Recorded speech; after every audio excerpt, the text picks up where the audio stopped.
Getting a house is a big dream for almost everyone here in the US, but it's even bigger than a deal when it comes to paying off that huge debt, because it takes 15 to 30 years, even sometimes more than that, if you refinance along the way, to get that debt out of your way once and for all. So imagine how I couldn't believe myself when I wrote a check to the mortgage company to pay off my house just after 1 year. I still can't believe it, man. So in this video, I'm going to walk you through what happened and how we were able to, pull this through and pay off our house just 1 year after building it from scratch. So let's get into it, folks.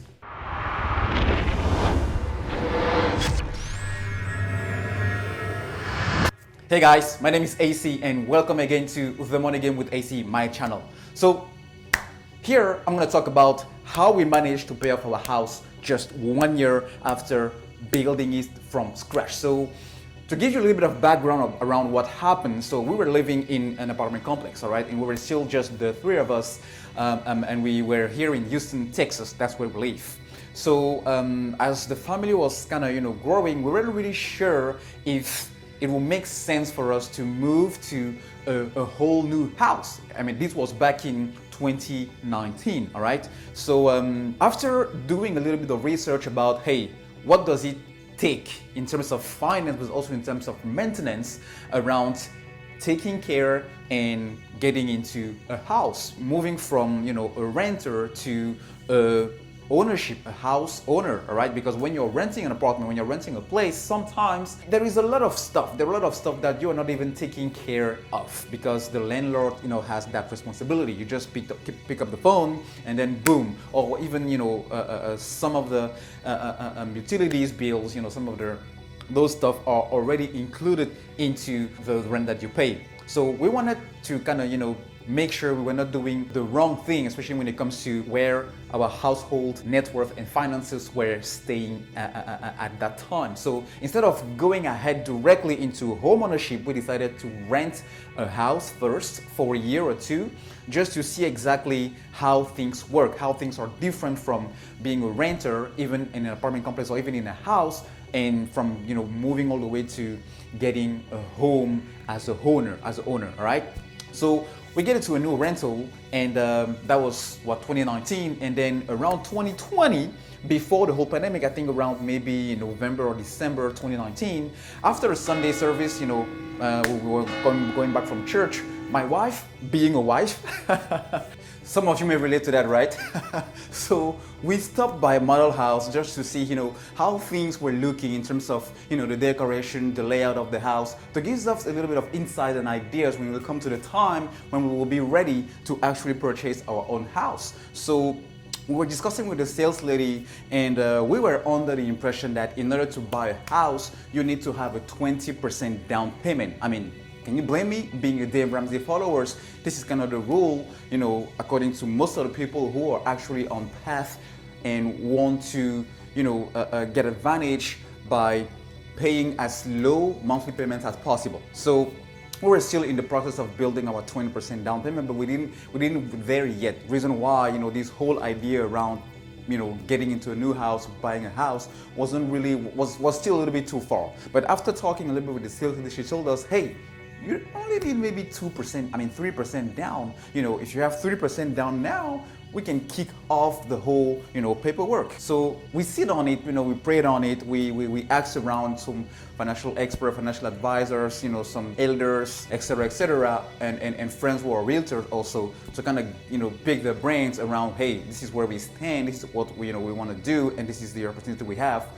What should be the best move? And after, as I mentioned, we slept on it, we prayed about it, we chilled on it a little bit, and we finally decided to move ahead. So that's how we decided to give, to put down the 3% minimum to kick off the paperwork process. And along the way, because we had 3 to 6 months, we will continue to build our 20, even a little bit more, maybe 25, 30%, down payment.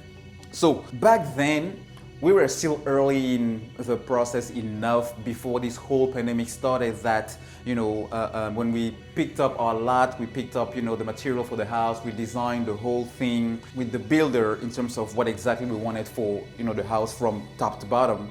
We were still early in the process so that COVID didn't hit us enough to actually cause any supply chain issues or any material to actually double or triple like it was the case or is still the case now. So we picked the house, and 3 months after we designed everything, we were just literally signing off the paperwork, all right, the contracts and everything.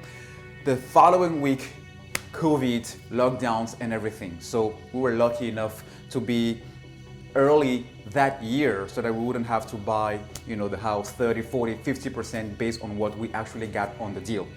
So we decided to move around with the 30 years mortgage. I mean, even though some people who want to pay off their house early usually will go for a 15 years mortgage, but when I was looking at the monthly payment, I mean, it was kind of a little bit too much for me, according to my personal opinion, so we decided to move along with the 30-year mortgage interest. And I think we had about 30% interest, which I believe back then was just a tremendous deal. But hey, a couple of months later, people were getting 2.5%, 2%, even a little bit lower than 2%, if I'm not mistaken. So hey, I'm not complaining, 3% is still a very good deal. So that's how the whole thing started about, how we got into building the house, because it was a brand new house that we built from scratch. Now, why did we decide to pay off the house early, even though this was not something we were ready at that point? Just because my wife and I, growing up, we kind of saw the trauma, all right, the damages that debt can do to a household, especially if it's not managed properly. Because our parents were kind of forced to a corner at some point in our lives where they actually, in order to make ends month, they actually needed to go into debt, to make sure the bills were paid, school, we're still, going to school, we still have food on our table, etc., etc. I mean, it affected us in some ways that we were a lot bit traumatized by, this whole debt thing. So from a psychological or mental standpoint, my wife and I are coming from a place where debt for us, it's not something we would like to carry for an extended period of time, all right?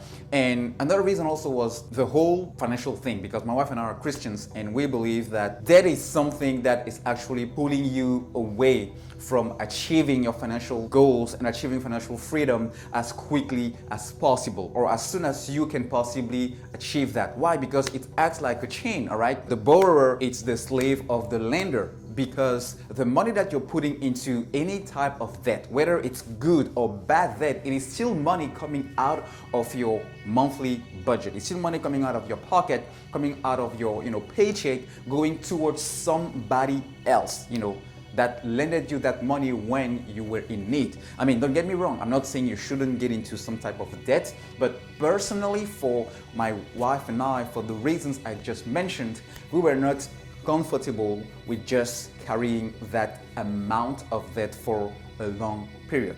Especially given the fact that, being a Dave Ramsey follower again, pretty much every single week, every single month, you hear about people, whether they are on Dave Ramsey YouTube channel or other mainstream media, other YouTube channels on their own, that are sharing ideas, sharing experiences on how they manage to pull that off. So we said, hey, if we have some friends as well that are now mortgage free and are totally on their way to being millionaires, it's also possible for us. So it motivated us a lot to actually give 3-year goal plan. So this is what our goal. Our goal was to make sure we have this 3-year, that will actually give ourselves to pay off the mortgage completely, because we believe that by doing so, not only we were putting ourselves in a way better financial situation, way better financial path, way far away from where we could possibly imagine growing up, but also we are kind of setting off a very, very, very high standard and baseline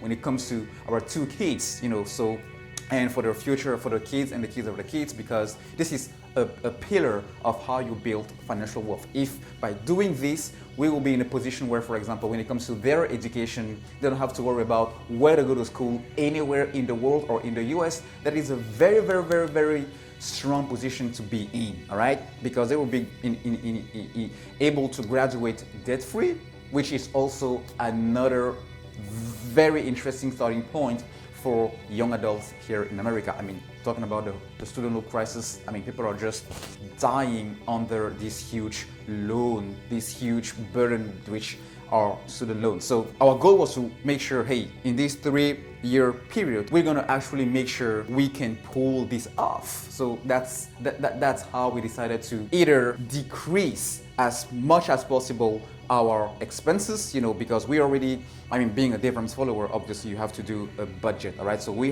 were on a monthly budget, and prior to getting the house, we already had 3 to 6 months, 6 months in emergency funds.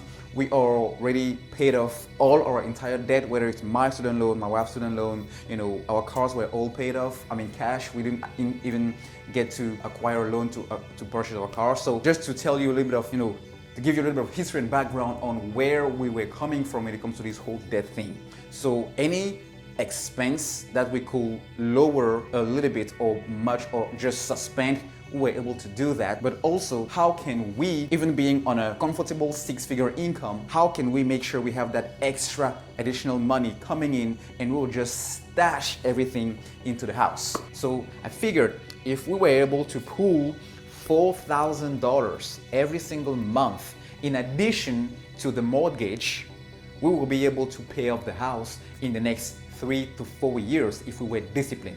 And I'm not counting any, a bonus, for example, that I might get from my job, because I don't consider the bonus to be, it's a bonus, all right? So if it comes, well, good, it's the cherry on top of the cake. But if it doesn't, well, I'm not counting on it while I'm making my plan and my budget. So that's the goal we had initially. But a couple of months ago, so a year, like right after a year, when we moved into the new house, we looked at our portfolios, looked at our accounts, and we were in a position where we could just write a check to the mortgage company and just pay off the house and still have some residual money left, some, 6-figure capital, six-figure, stash money that we can still continue to do whatever we wanted to do with it, but at least we would have accomplished our goal. So this is actually the whole history, from where we began, where we came from, why we decided to pay off that debt.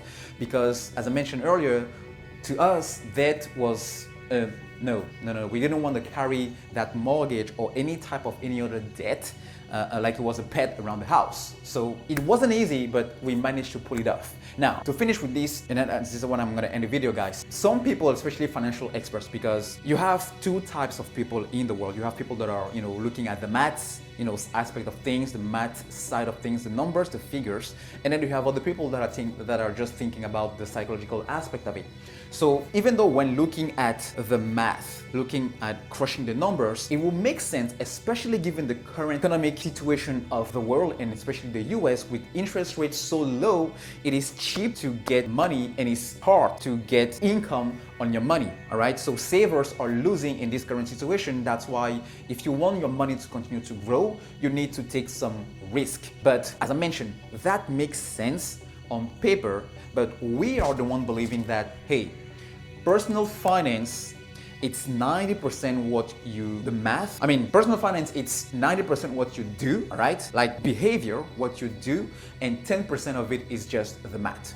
In other words, it would make more sense to us personally, and that's why personal finance, it's personal, so it doesn't mean that because we did it, it's gonna be the right move for somebody else. No, but it was the right move for us because psychologically, mentally, emotionally, and going back to the whole trigger on this thing, the way that debt to us was really a trauma. So we didn't want to carry that away for, significant period of time, because we see how it can, be a disaster in the life of people, especially our family members, our parents. So we didn't want to reproduce that for us. We also wanted to give a sense of it's possible, not only to our kids, but also to other people out there that are in the same situation, are looking at even if it's possible. So to us, it was more of an emotional, mental, psychological thing, security to have, instead of just the math purely, all right? And that's why we decided that it was the right move for us. And that's why I will never forget this. Personal finance,